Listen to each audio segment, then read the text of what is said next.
WhatsApp guys, आज हम देखने वाले हैं Yogi Adityanath wants keep of Mahakumbh. तो फेस टू फेस चैनल से वीडियो है रिजवान अहमद सर की और थंबनेल में लिखा है दूर रहो महाकुंभ से।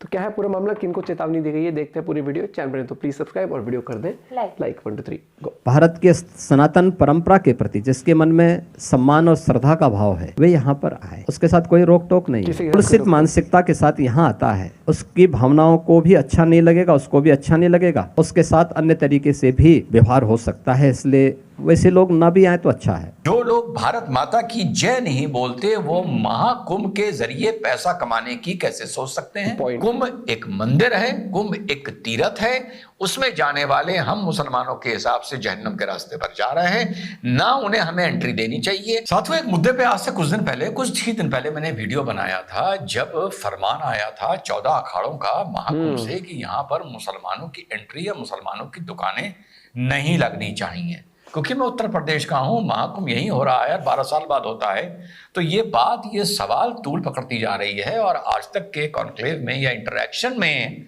यही बात योगी जी से बोली गई, पूछी गई, और योगी जी के जवाब से मैं 100% सहमत हूं। और मजे की बात यह है कि 2 दिन पहले 3 दिन पहले एग्जैक्ट लगभग आप देखिएगा जो मैसेज मैं पहुंचाना चाह रहा था और जो योगी जी ने एंड में अपनी बात बोली है, वो दोनों कितनी आपस में मिलती हैं।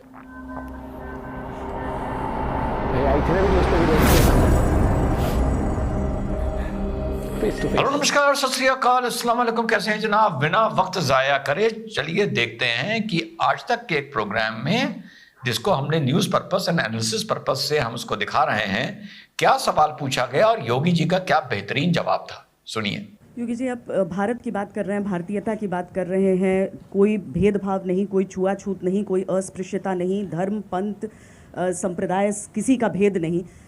तो ये जो हम कभी कभी बयान सुनते हैं कि मुसलमानों की एंट्री यहाँ पर नहीं हो, मुसलमान दुकान नहीं लगा सकते हैं, क्या ये एक आधिकारिक स्टैंड है या फिर देश के हर एक व्यक्ति को यहाँ का निमंत्रण है जो कुंभ के महात्म्य को देखना चाहता है? देखिए, ये आस्थावानों का महासमागम है। भारत और भारतीयता के प्रति, भारत के सनातन परंपरा के प्रति जिसके मन में सम्मान और श्रद्धा का भाव है वे यहाँ पर आए, उसके साथ कोई रोक टोक नहीं है।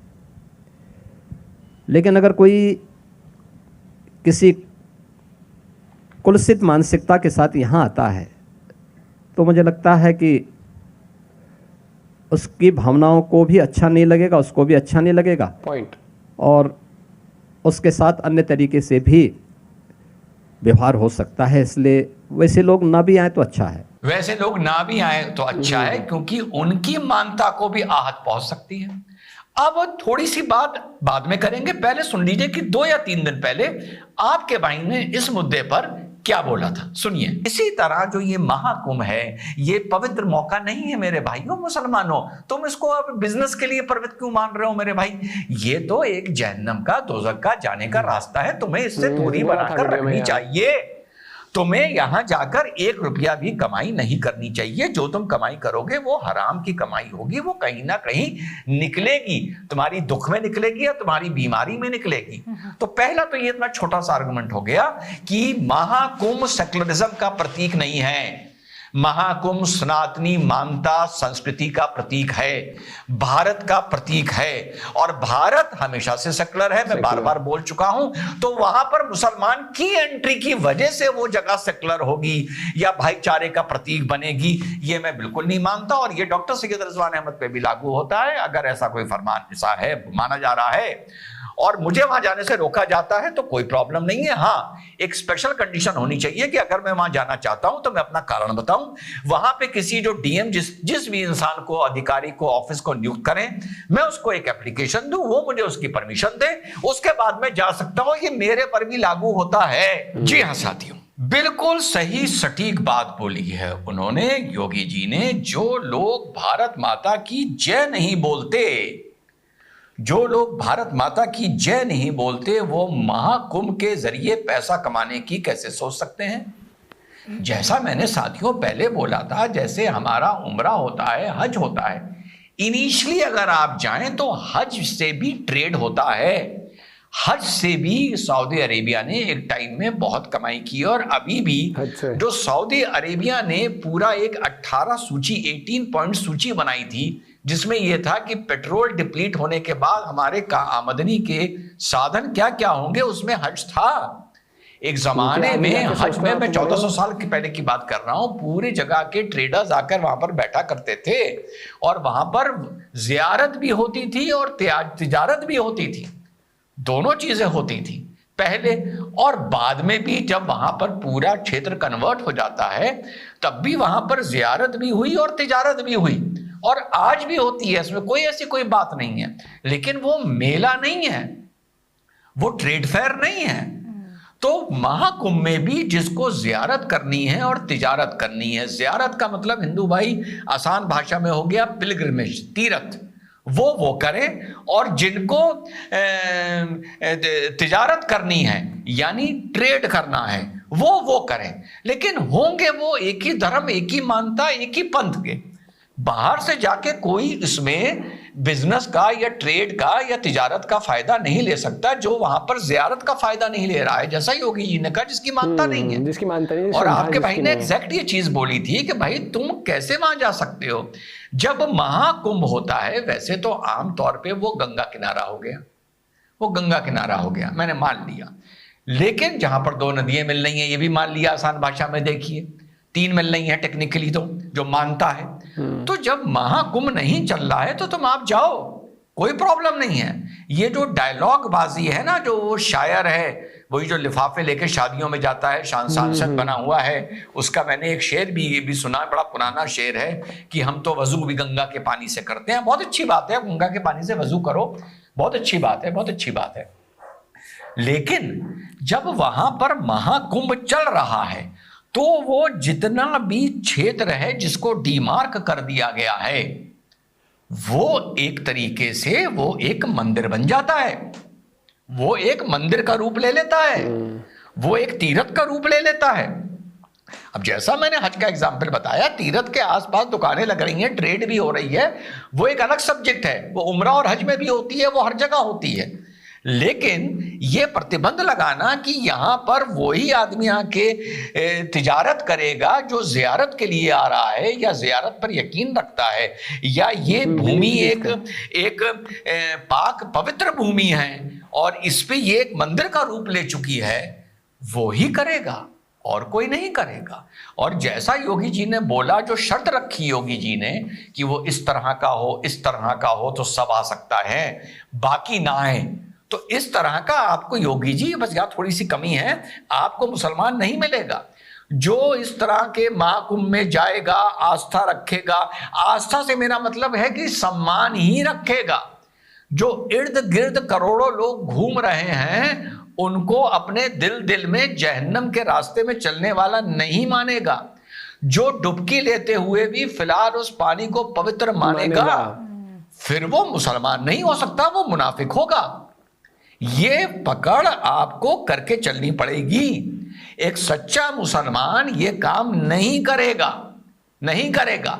भले मंदिर में बीच में घुस के वो अपनी कमाई कर ले, उसको वो हलाल की मान लेगा, लेकिन आप ये सोचें कि वो इतना उदारवादी हो जाएगा कि इन सब चीजों को वो एक पवित्र मौका मानने लगेगा किसी और समुदाय का, और उनकी आस्था का कोट अनकोट सिर्फ सम्मान करेगा, तो वो मुसलमान नहीं हो सकता। सेकुलरिज्म समझने के लिए ये चीज आपको सबको समझनी पड़ेगी, वो मुनाफिक ही होगा। और जैसा योगी जी ने बोला कि मुसलमान बड़े बेशर्मी की वहां पर बात कर रहे हैं, क्योंकि यहाँ पर ये नेशनल न्यूज नहीं है कि हमको क्यों नहीं दुकान लगाने दी जा रही, हमको क्यों नहीं दुकान लगाने दी जा रही। ये बड़े बेशरम लोग हैं जो, मैंने कहा, ये भारत माता की जय बोल नहीं सकते और उस मंदिर के अंदर जाके दुकान लगा रहे हैं, क्योंकि वो पूरा प्रांगण मेरे हिसाब से तीर्थ एक मंदिर का रूप ले लेता है। जब तक महाकुंभ चलेगा, शायद फरवरी 26 तक, उसके बाद फिर वो आप जैसे जाओ, जाके बैठो और घूमो, आपको वहां पे कोई मना नहीं कर रहा, कोई बैठने को आपको वहां पे कोई मना नहीं कर रहा। तो ये कंडीशन भी मैं मानता हूं नहीं होनी चाहिए कि अगर आप ऐसा सोचते हैं, अगर आप ऐसा सोचते हैं, दुकान लगाना भी नहीं, बैन होना चाहिए। जैसा हमारे उम्रे और हज में बैंड है, आप मक्का भी जाके इर्द गिर्द घूम सकते हैं, चलिए मान लिया गैर मुस्लिम घूम सकते हैं, लेकिन अंदर तो नहीं जा सकते ना, अंदर तो नहीं जा सकते ना। इसी तरह जो ये पूरा प्रांगण है महाकुंभ का, ये एक क्षेत्रफल है, ये पूरा पवित्र मंदिर है। यहां पर गैर हिंदू को, जिसमें मैं सिख को, जैन को, इन सबको हिंदू यहां पर मान के चल रहा हूं, विशेषकर हम मुसलमानों को जो इन चीजों से नफरत करते हैं, जहन्नम का रास्ता मानते हैं, बुत परस्ती को जहन्नम का रास्ता मानते हैं, जितने भी लोग वहां पे स्नान कर रहे हैं उस स्नान को बीमारी की बुनियाद मानते हैं, ये मानते हैं कि उनके बच्चे और वो जहन्नम में जलाए जाएंगे और उनको खुदा कभी माफ नहीं करेगा, हम चाहे जितने गुनाह कर दें एंड में हमें माफ करके जन्नत में ही भेजा जाएगा सजा वजा देने के बाद, ये मानता है। तो ब्लैंकेट रूल होना चाहिए कि नहीं जा सकते। और जिस तरह हज में गैर मुसलमान का ना जाना मेरे लिए सांप्रदायिकता का प्रतीक नहीं है, उसी तरह महाकुंभ में मुसलमान का ना जाना भी सांप्रदायिकता का प्रतीक नहीं है। वो अपनी मानता है, ये अपनी मानता है, और ये सेक्युलरिज्म की बहुत बड़ी पहचान है जो मैं बता रहा हूं कि आप जिद ना करिए कि आपको वहां पर हज में क्यों नहीं जाने दिया जाता। वो रिस्पेक्ट करिए उस चीज का, और मुसलमान भी रिस्पेक्ट करें आपके चीज का कि आप हमको वहां ये उदारवादी चीजों के चक्कर में बहुत नुकसान उठा चुके हो, आप हमको वहां पे नहीं आने दे रहे, आई रिस्पेक्ट इट। ये भी कभी कभी एक सेक्युलरिज्म का प्रतीक हो जाता है। हमेशा ये जरूरी नहीं है कि सेक्युलरिज्म का प्रतीक ये हो कि आप एक दूसरे के साथ बिल्कुल घुल मिल जाएं। है तो ये भी एक बहुत अच्छा प्रतीक, लेकिन ये इतना खूबसूरत प्रतीक है जो आप गैर मुसलमान कभी भी अचीव नहीं कर पाओगे। इसलिए आपको सेक्युलरिज्म की दूसरी परिभाषा दूसरी तरीके से समझा रहा हूं, क्योंकि ये आप कभी अचीव नहीं कर पाओगे, तो ये अचीव कर लो और ये कहो कि हम आपका सम्मान करते हैं कि आप हमें हज में या कहीं भी कहो, किसी दरगाह पे, कहीं पे, जहां पे भी मुसलमान रोक लगाता है कि भाई गैर मुसलमान नहीं आने चाहिए, तुरंत मान जाओ, वहां पर बहसो ना, उसको सांप्रदायिकता की तरीके से ना देखो और अपने आप को सेफ गार्ड करके चलो। जो मैंने वीडियो था तालिबान वाला, ये वाला, ये ना देखो कि बस ये देखो कि आप अपने आप को मजबूत रखो तो आपको कोई भी पड़ोसी, कोई भी तालिबान, कोई भी चीज नुकसान नहीं पहुंचा सकती। तो बिल्कुल मैं सहमत हूं योगी जी की इस बात से 100%। कहीं भी एक शक व शुबा नहीं है मेरे जहन में कि कुंभ एक मंदिर है, कुंभ एक तीर्थ है, उसमें जाने वाले हम मुसलमानों के हिसाब से जहन्नम के रास्ते पर जा रहे हैं। ना उन्हें हमें एंट्री देनी चाहिए, ना हमें वहां पर एंट्री की रिक्वेस्ट करनी चाहिए। जो जाएगा वो मुनाफिक होगा। गर्व है मुझे मुनाफिक होने पर। जय हिंद, वंदे मातरम, खुदा हाफिज। कितना Very सिंपल well शब्दों में explained. एग्जाम्पल के साथ सब कुछ समझा दिया। मतलब इससे बेटर अंडरस्टैंडिंग नहीं हो सकती, मतलब जो उन्होंने बताया। और आपको ये चीज़ भी समझना पड़ेगा कि आपका अगर वो है कि नहीं मैं मानता नहीं हूँ इस चीज़ को, क्योंकि उन्होंने बता दिया यहाँ पर वही लोग आ रहे हैं जिनकी श्रद्धा है, जिनकी मान्यता है वो चीज़। और अब आप सोच रहे हो कि जब वो चीज़ बोल दी कि भैया ये, अब जैसे आपके घर पे पूजा हो रही है, एग्जाम्पल आपने हवन करवाया, अब हवन में उस हवन के पात्र तो वो बैठ के वही होंगे ना जो बिलीफ रखते हैं उसमें, जो मानते हैं, जिनकी श्रद्धा है। ये चीज़ होती है। और जो चीज़ जो उसको मानता ही नहीं है तो वो नहीं बैठेगा फिर वहाँ पर, फिर आप भी नहीं बैठने दोगे किसी को। आपकी जो रूल्स एंड रेगुलेशन होगी, एग्जाम्पल की अगर आप इस तरीके से आपका अगर वो है क्या बोलते हैं खान पान है या फिर जो भी चीज़ है, एक टर्म्स एंड कंडीशन हो जाती है। लेकिन जिस बेहतरीन तरीके से उन्होंने समझाया ना, कमेंडेबल है। और ये चीज़ समझने वाली बात भी होती है, हर चीज़ में ये नहीं होना चाहिए। और उन्होंने जैसे हज को लेकर भी बताया, किसी से वहाँ पे भी नहीं तो अगर वो है उस तरीके से, अगर पहले ही बताया जा रहा है, ऐसा तो है नहीं कि वहाँ जाके कोई चला गया फिर वहाँ जाके उसको पहले से ही गाइडलाइंस है, रूल्स एंड रेगुलेशंस है। तो आप भी अपना पॉइंट ऑफ व्यू इस बारे में शेयर कर सकते हो। मिलते हैं वीडियो के साथ, बाय बाय।